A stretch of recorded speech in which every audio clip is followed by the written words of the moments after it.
So, good evening, good evening. Here we are, another big show, another day indoors, and I believe we're still waiting on that text from Rita Wilson, aren't we? We are, Robin, no sign yet. Right, what's coming up on the show tonight then? Our big guest this evening is an entrepreneur, an author, and a motivational speaker, and she's just written a new book called How to Succeed in Business and Life. And here's what happened when Robin met Bernie Allen. So, how are you coping in lockdown at the moment? I'm afraid to say that I'm actually enjoying it. Because seriously, because I work from home and I do a lot of my business online, so it's just a normal day for me. But I'm actually now being able to get more things done. When I tell you in a second about the theme through my book, I'm one of the people who was gonna do. Yeah. Tell us about the book then. It's out now, and basically it's inspired by your own journey through your business life and personal life, isn't it? 1,000,000%. This is the book here. But yes, you're right, Robin. It did come from my journey, and I was thinking this morning about 25 years ago, whenever my businesses went belly up. I had a restaurant and I had a newsagents. And through no fault of my own, the restaurant was in a mall, and the mall was going to be the way of the future. And unfortunately, the mall wasn't a success. It was the night ride centre in Carrickfergus. Right. And I ended up in £78,000 of debt, just under £80,000 25 years ago. To give you a bit of perspective, my house cost me £23,000 then. Wow. I know. So only if you had a house for 23 grand these days. You know, I wish I still owned it. It'd be worth a fortune. And I actually was thinking this morning about, wow, exactly where I was 25 years ago. You know, my duvet became my best friend, because I didn't know I literally didn't even know where my grocery money was coming from, let alone my bills. And I'm sitting here thinking, whoa, how many people are in that, looking into the abyss right now? Well, just as you said that line, your duvet became your best friend, I would imagine there's a lot of people watching this right now who've been in isolation now for maybe a week or more, and their duvet has become their best friend. They're alone, they can't get in touch with their family, they can't maybe continue with their business, so the duvet probably has become their best friend. Yeah, unbelievable. And at the time, you don't really notice. It creeps in very, very, very slowly, and you make excuses in your head. And whenever I wrote the book, I said, over my 25 years of experience, I paid my debt off. I paid it off in 4.5 years. I became an entrepreneur. I've traveled the world. I help people now, and I'm passionate about helping people.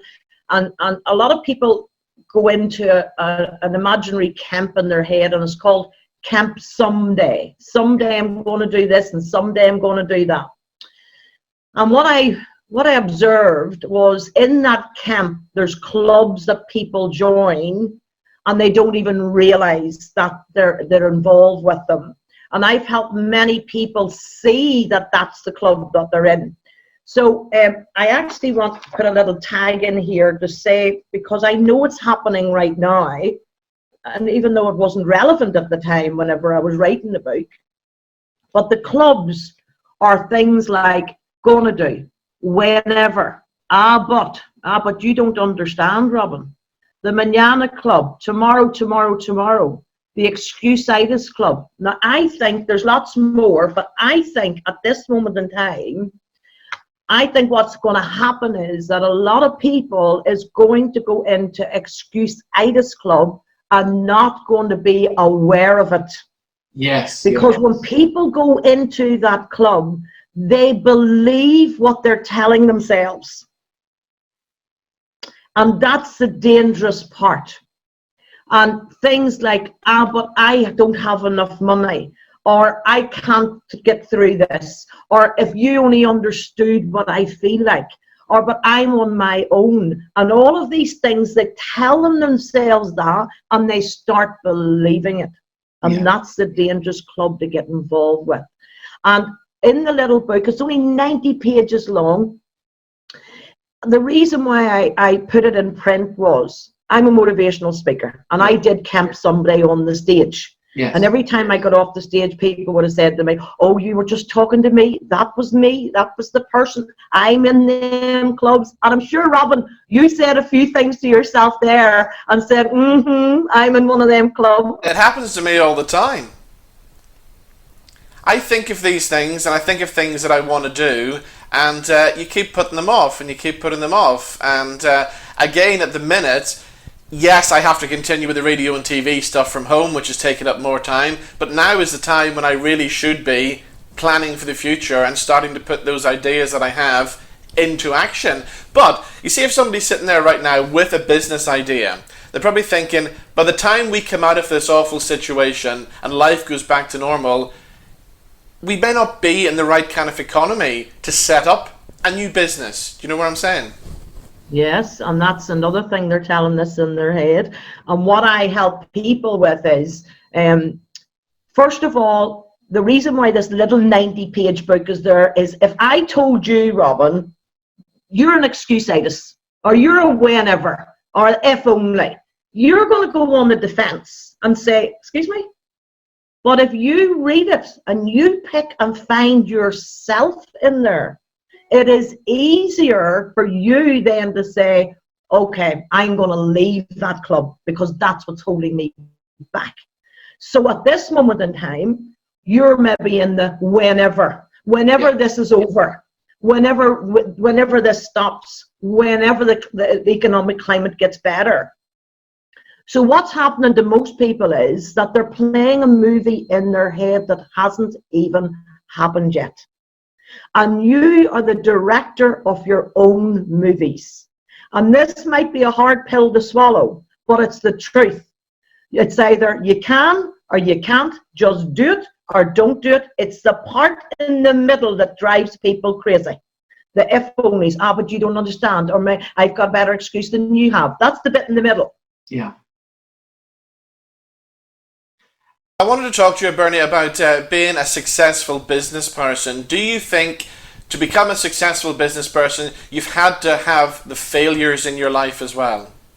God, there's like anybody. First of all, what's the definition of success? Everybody's definition of success is totally different.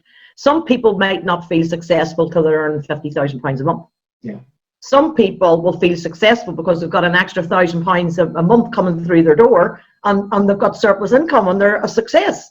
So, pardon me, the definition of success in everybody's head, if you want to be successful in business and be able to, I mentor people in business now, and I say to them every single time, if you do not make mistakes, if you do not fail, if you do not get up some morning and say, this is not going to happen, what am I going to do, whatever, you ain't going anywhere. Yeah. Because in the balancing scales, you will always be up here in the, I hope this works, or, oh no, that didn't work, or I've lost some money, or, you know what I'm talking about, you know, the happy bits where you're going, yeah, this worked for me, yeah, I got my book printed. Do you know how many times I sat down to write this? And drove myself crazy. And in fact, when I was started to editing it, one day I said, look, I'm going to put this out the window because it doesn't even make sense anymore. Do you know when you read something over and over and over again, it becomes nonsensical? That's what happened. But because I was so passionate about I know how many people this little book's going to help, I stuck with it. And there's a little word that's not really in the dictionary, and it's called stick-to-itness. I think that's how you say it. Okay. You know, stick to it, stick to it, stick to it, stick to it. And that's what the definition of you getting done what you need to do to get what you want to get. You have to constantly be at it. If it doesn't work, it doesn't matter. Do it again. After the issues that you went through, how did you pick yourself up after having 2 failed businesses, finding yourself thousands of pounds in debt? How did you pick yourself up and then convince yourself, I've got to try it again one more time? That's a little question with an enormous answer. Yeah. But there was days that you felt it wasn't working. And they're the days that you stay at home. Yeah. They're the days you don't go out to motivate people. They're the days that you don't do anything. And then the next day you get up. But what gets you up? And with my 25 years experience, what gets you up is knowing why you're doing something. You must know what it is. But you cannot. I have put a program together, and this will help the viewers. And it's called the WWW to Success. And the first W means, what do you want?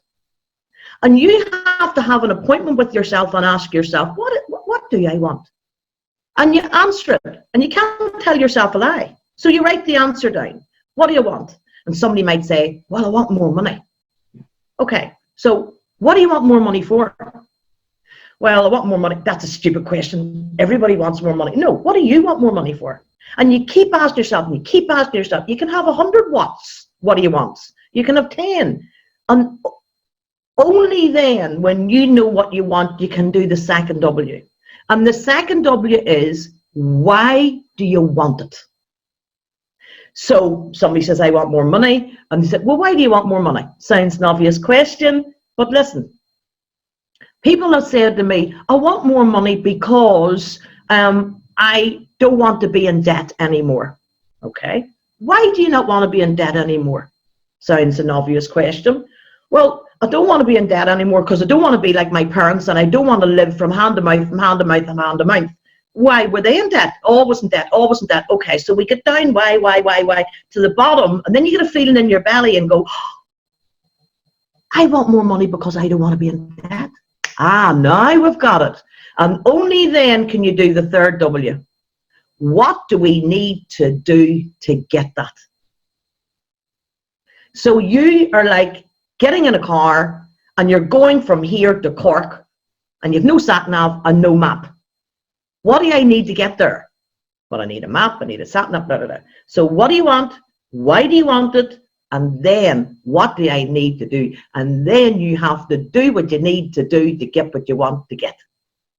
Excellent. Okay. For you, when you picked yourself up, the next business you got involved in was an online business, wasn't it? A network marketing business.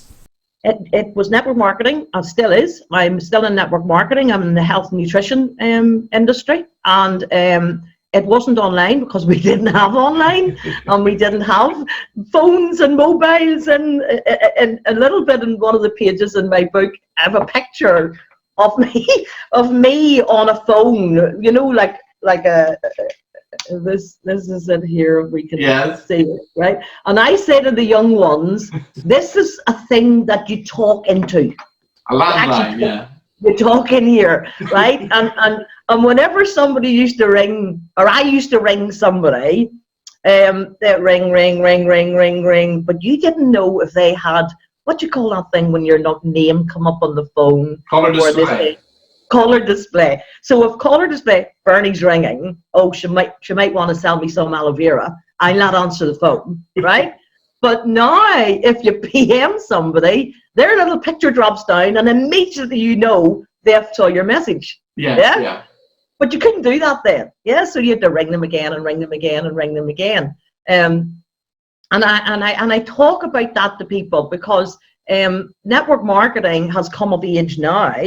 But back then it was like, oh, you're mad, you're bad, you're sad, that's a scam, catch yourself on. And network marketing is the business of the 21st century now, where people now are all working from home. Yes, but yeah.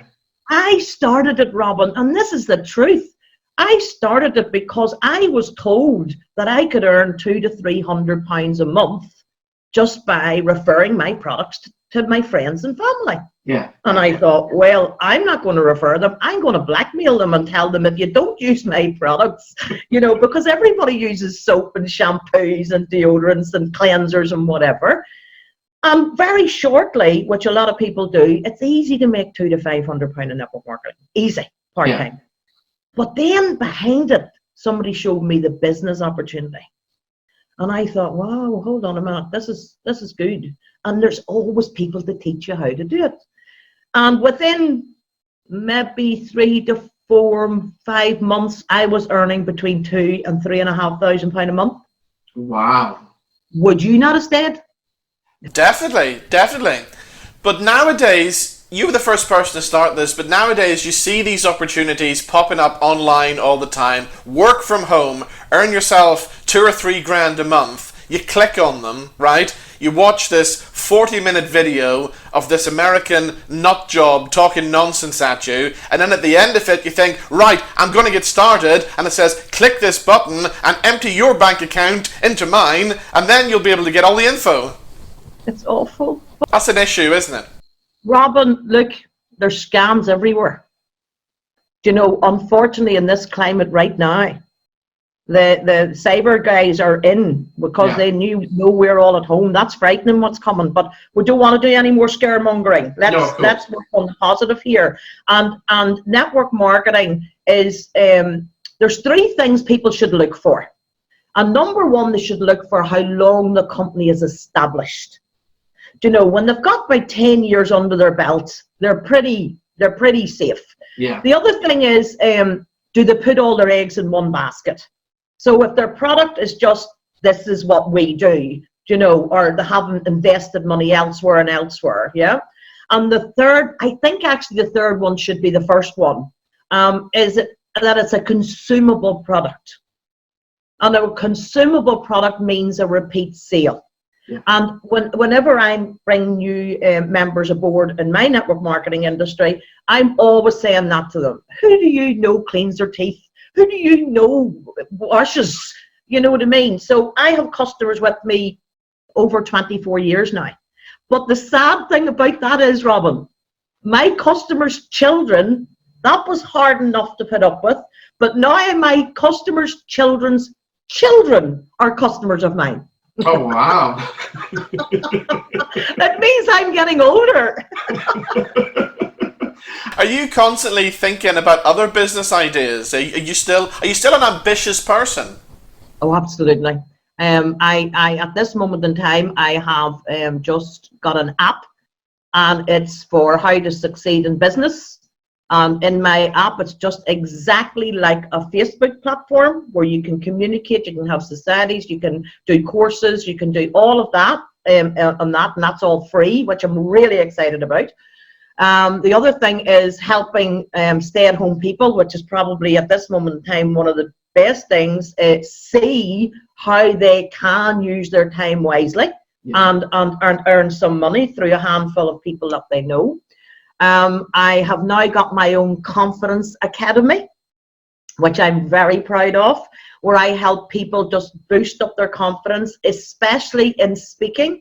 People who want to speak on camera, people who want to speak on the stage, people, and a lot of, it started off at the beginning that was individual people, but now a lot of companies, what I've realized is leaving thousands, if not millions of pounds on the table because of the person that's going out to represent their company hasn't been tweaked in God knows how long.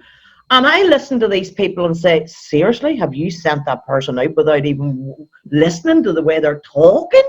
You know, the way they're selling your company? It's unbelievable. So I help companies with that as well. And look, I love life. I love life because I've been in the where I don't want to go back there. And I want to help people never go there.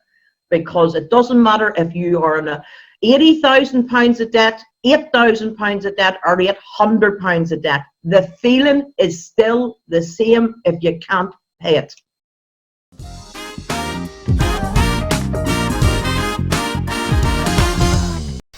And if you want to get a copy of Bernie Allen's new book, How to Succeed in Business and Life, you can do so by going to her website, which is bernieallen.com. Right, now for something completely different, and something that we spoke about on the radio a couple of weeks back, and we got a lot of response to. Noodle sandwiches. Have you ever had one? Yes, Robin, I used to eat them all the time when I was younger. Really? Well, I'd never had one, right? Until recently. Here's a little photograph of my attempt of making a noodle sandwich. It actually got very messy.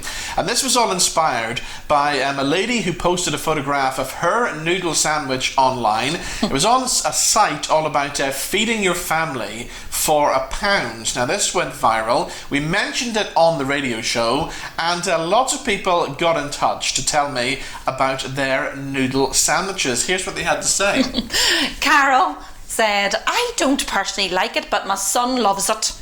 Yvonne said, yes, yes, yes. And here was me thinking I was the only one. Paula loves noodles and toast. And Deanna says, I was trying to be keto today, but I'm now salivating at the thought of these noodle sandwiches. Curtis says, I take noodles on pita bread. I've never tried that actually on pita bread. Okay, we must try that. Lynn gives us the full recipe here. She says you cook the noodles, you drain the liquid, you put the noodles on cooked buttered toast, you put cheese on top, you pop it under the grill until melted, and it's nice and toasted. My kids are always eating this, he says.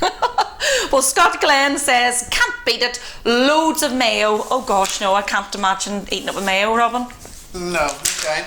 And it seems to be a studenty thing as well, because Barry says, I preferred noodles and toast during uni, and Michelle says, super noodles on toast is my all-time favourite ever since my student days.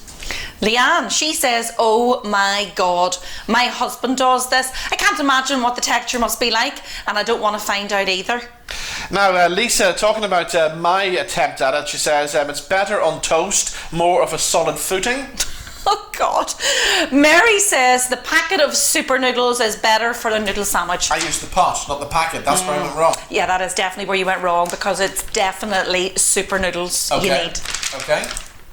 James, he says, how have you survived without trying a noodle sandwich, Robin? Okay, and finally Lynn says that does not look edible. Now if you put a sausage roll onto a piece of bread, that would be different. Yeah, lots of people are now suggesting that we try sausage roll sandwiches as well, but we're not going to get into that. No, not today.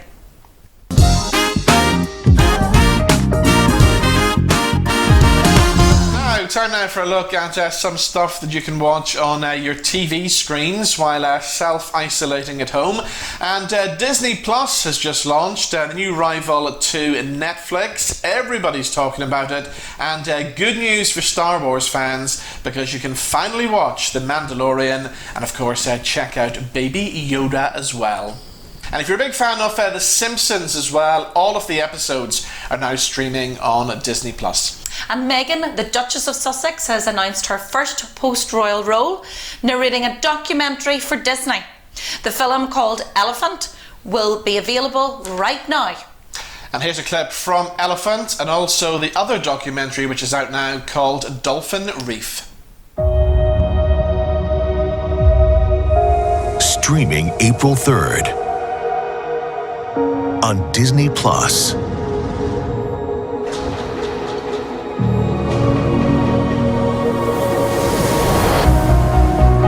Two new movies. Two incredible families. Two unforgettable journeys.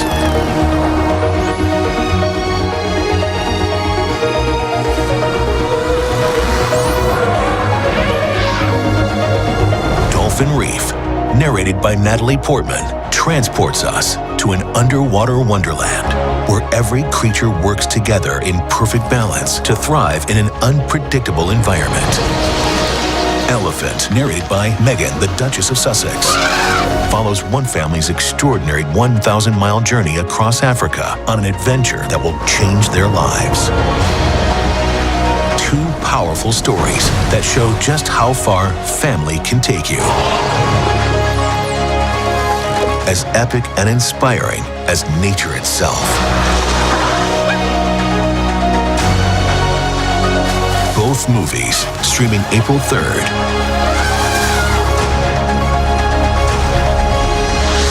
Only on Disney Plus. Now, staying with the entertainment news, and Bob Dylan has released his first original song in 8 years. It's a 17-minute long track, and it's all about JFK, but don't worry, we're not going to subject you to the full 17 minutes of it. Bob says, Murder Most Foul was recorded a while back, and it says gift to fans for their support and loyalty over the years. Now, the Beatles, the Woodstock Festival, Charlie Parker, the Eagles and Stevie Nicks are all referenced in the lyrics. And Murder Most Foul is also the first original song that he's released since he became the first songwriter to be awarded the Nobel Prize for Literature in 2016. Now, there isn't much sport around at the moment, so what happens to sports broadcasters when they ain't got any sport to talk about? Well, they're commentating on their dogs rushing to get their dinner. Yes, they are. Now, you've probably seen those brilliant commentaries on Everyday Life shared by commentator Nick Heath. Well, now the BBC's Andrew Cotter, you'll know his voice from rugby, golf, and maybe even the boat race. He's put his skill and experience to good use by describing his dogs rushing to eat their dinner. Well, how fitting that it should come down to these two. Olive in her familiar black, 5 times the champion. Mabel, the rising star, winner last year. You can see how excited they are, but also feel the tension. Get on with it. And here it's in the crowd as we near the start of this final. And now they go, Olive away first, but a problem with Mabel's ball. That might cost her now, having to play catch-up. Both settling quickly into rhythm. You can see the contrast in styles. Mabel, heavy tail use, happy to be alive. Everything's amazing. Olive, more steady, wasting little energy. Very much of the old Labrador school. Eating's a serious business. Don't bollocks around wagging your tail. And Mabel seems just a little sluggish here. Perhaps more was taken out of her by the worm medicine she was given last night than we thought. But Olive, focused, relentless, tasting absolutely nothing. Mabel trying, but surely a lost cause. Her title defence coming to an end. Olive taking everything, nothing left but the bowl to lick now. And Mabel, well, doesn't seem too upset. A bit of class there from the youngster, generous in what will surely be defeat, because Olive has won now. She's taken the title back at 7.5. Mabel looking to offer congratulations again to the dog who was her inspiration growing up. Once more, wonderful to see that spirit in the game. What a final we've had here. Great rivals, but great friends. Oh, and you see the swapping of bowls at the end. So that's nearly all we have time for on the big show this evening. So we'll finish off with some live music. And one of the best songs ever made from one of the best bands ever to come out of Northern Ireland. We're talking about Broken Land from The Adventures. And the guys came into the Big Show studio just over a year ago to record a very special live version. So here is The Adventures with the 80s classic Broken Land. See you next time. Bye-bye. Bye.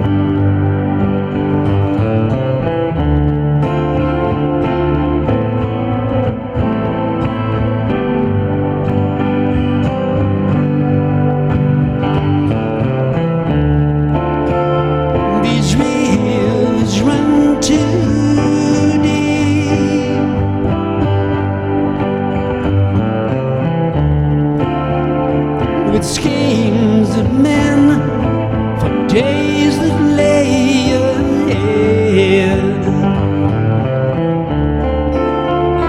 they sail with songs so cheap,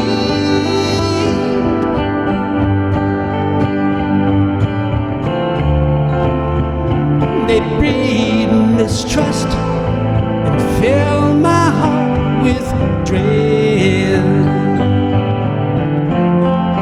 When did the boy become a man and lose his life to learn? So much confusion to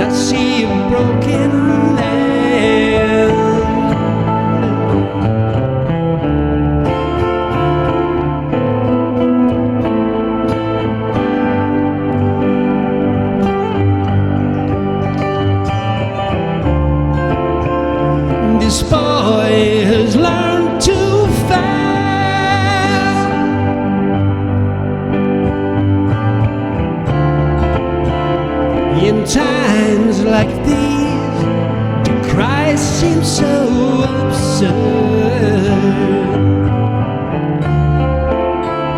His own life's crisis